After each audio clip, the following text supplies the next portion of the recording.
নমস্কার বন্ধুরা, আশা করি আপনারা সবাই ভালো আছেন। আজ আমি বানাবো নিরামিষ রেসিপি, খুবই সুস্বাদু এবং একটু অন্যরকম এই নিরামিষ রেসিপিটি। এইখানে দেখুন আমি 1 কিলো শিম নিয়েছিলাম। এই শিম থেকে আমি 200 গ্রাম এখানে বীজ বের করেছি এবং এখানে নিয়েছি একটি ফ্রেশ বেগুন আর এই শিমের বীজ দিয়ে একটি সুস্বাদু রেসিপি বানাবো। তো চলুন দেখে নেবেন এটি আমি কিভাবে সুস্বাদুভাবে রান্না করি এই শিমের বীজ এবং একটি বেগুন দিয়ে। শিমের বীজ কিন্তু যতটুক শিম ছিল ততটুক নয়, শিম কিন্তু এখানে 1 কিলো নিয়েছিলাম, তো 1 কিলো থেকে এখানে 200 গ্রাম বেরিয়েছে। তো সম্পূর্ণ 200 গ্রামই আমি বানিয়ে নেব। প্রথমে দেখুন আমি বেগুনগুলো কেটে ছোট ছোট করে জলের মধ্যে ভিজিয়ে রেখে দেব 10 মিনিট।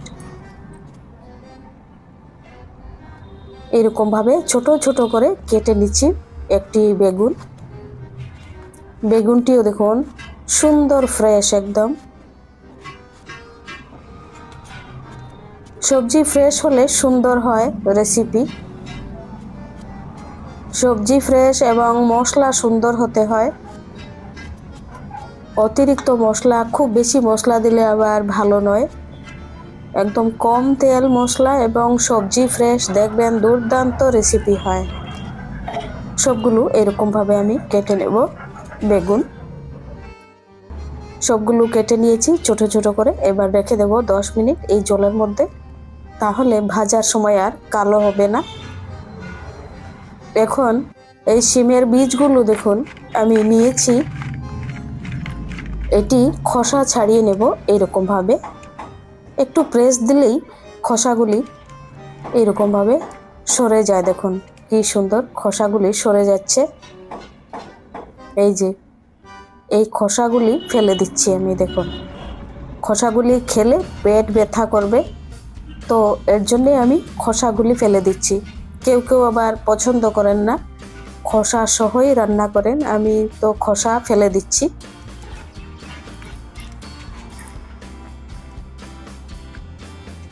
খুব সুন্দরভাবে দেখুন সবগুলো এরকম খোসা ছাড়িয়ে নেব। আর শিমের বীজগুলোও দেখুন খুব সুন্দর ফ্রেশ, ভালো লাগছে।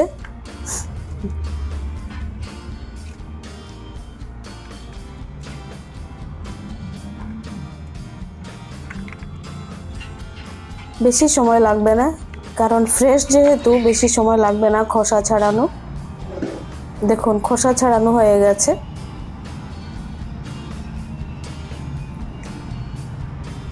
সবগুলো বীজ থেকে এই যে খোসাগুলি আমি আলাদা করে ফেলে দিচ্ছি। দেখুন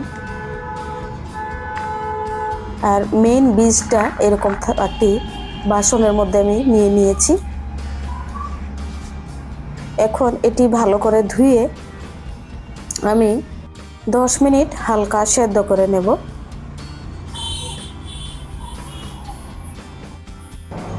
এখন শিমের বীজগুলো ভালো করে ধুয়ে নিয়েছি। এবার এই কড়াইতে আমি এরকমভাবে দিয়ে দিচ্ছি। দিয়ে 1 কাপ জল দিয়ে এখানে আমি ঢাকা দিয়ে 10 মিনিট সেদ্ধ করে নেব। এই যে 1 কাপ জল নিয়েছি এখানে,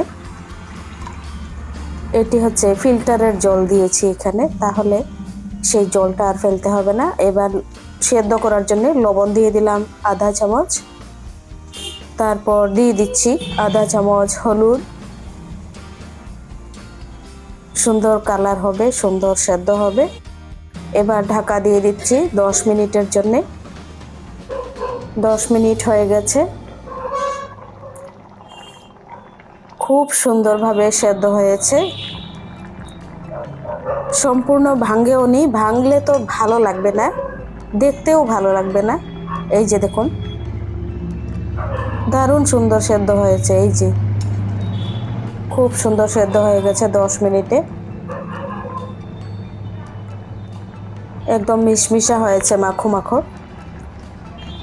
এই যে দেখাচ্ছি আপনাদেরকে, দেখুন এই চামচটা দিয়ে তুলে দেখাচ্ছি। এবার 2 চামচ সরষের তেলের মধ্যে এই যে হলুদ আর লবণ মেখে রেখেছি এইটি বেগুনের মধ্যে, এই বেগুনটি ভেজে নিচ্ছি। হলুদ আর লবণ আগেই মেখে রেখে দিয়েছি আমি জল থেকে তুলে। এবার আর এখানে হলুদ আর লবণ দিতে হবে না, এমনি ভেজে তুলে নেব।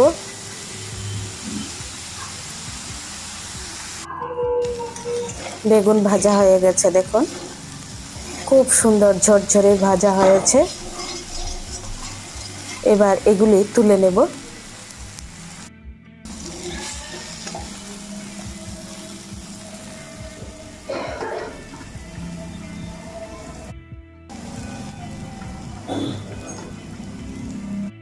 এখন এই তেলের মধ্যেই আমি ফোড়নে দিয়ে দিচ্ছি অল্প একটু গোটা গরম মশলা, শুকনা লঙ্কা, তেজপাতা আর আধা চামচ গোটা জিরে। ফোড়নগুলি একটু ভেজে নিচ্ছি। প্রথমে ভাজার পর দিয়ে দিচ্ছি এখানে 1 চামচ জিরা বাটা, গোটা জিরা বেটে শিলের মধ্যে খুব মিহি করে 1 চামচ দিয়ে দিলাম। এবার আধা চামচ আদা বাটা দিয়ে দিচ্ছি। এবার দিয়ে দিচ্ছি আধা চামচ লবণ, আধা চামচ হলুদ, আধা চামচ কাশ্মীরি লাল লঙ্কা পাউডার। কেন কি এখন আধা চামচ দিলাম লবণ, কারণ আগে দিয়েছি সেদ্ধ করার সময় আধা চামচ, এর জন্য এখন আধা চামচ। তো সম্পূর্ণ টোটাল মিলিয়ে 1 চামচ লবণ হয়ে গেল। আগে আধা চামচ, এখন আধা চামচ। তো এটি মশলাগুলি 5 মিনিট কষিয়ে নিচ্ছি ভালোভাবে।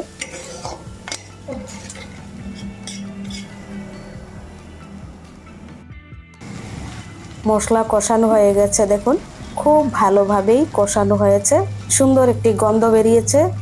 এবার দিয়ে দিচ্ছি সেদ্ধ করে রাখা শিমের বীজগুলো।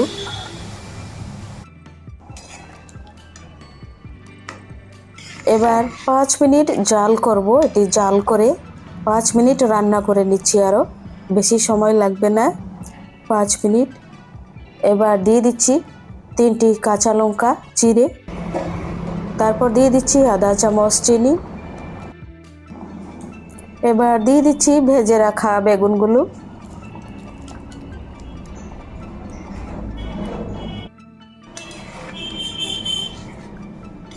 হয়ে গেছে নিরামিষ রেসিপি। এবার দিয়ে দিচ্ছি 1 চামচ ভর্তি ঘি দিয়ে দিচ্ছি এখানে। ঘি দিয়ে গ্যাসটি অফ করে দেব।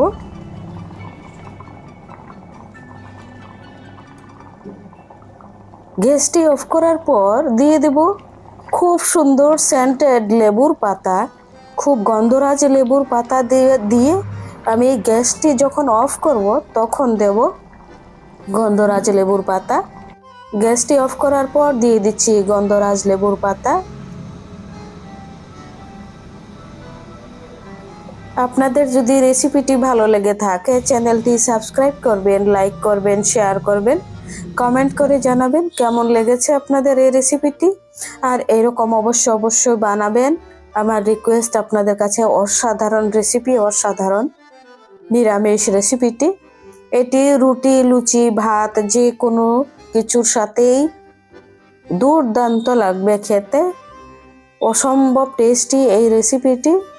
আপনারা অনুগ্রহ করে চ্যানেলটি সাবস্ক্রাইব করবেন আর অনুগ্রহ করে ভিডিওটি স্কিপ না করে সম্পূর্ণ ভিডিওটি দেখবেন। আমি খুব উপকৃত হব, খুব কৃতজ্ঞ থাকবো আপনাদের কাছে।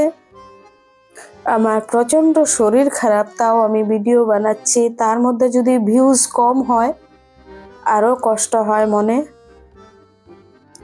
সবাই ভালো থাকুন।